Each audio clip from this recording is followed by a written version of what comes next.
Hey guys, what's up? So your iPhone storage is full and you want to free up some storage space on your iPhone.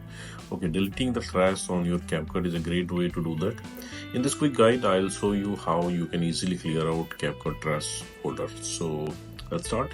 Okay, first of all, open CapCut. Okay, like suppose you delete a file from here. The item is moved to your trash folder. Like as you can see, move this item to trash. It's gone to your trash. To delete this file from your trash folder, what you have to do, just go to library. On the bottom of the screen, you can see this library. Now scroll, and at the bottom of the screen, you will see trash. Just tap on it.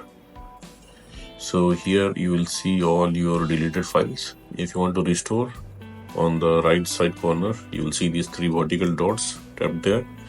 You will see this restore option and delete option.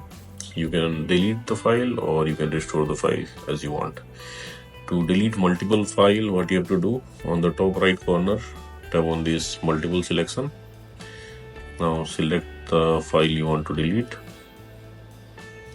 Okay, if you want to select all, you can tap on select all, and once you are selected with all file, tap on delete. Okay, your all trash is clear. Okay, and that's it. Likewise, you can delete the trash folder in CapCut. So thanks for watching the video, guys. See you in the next video.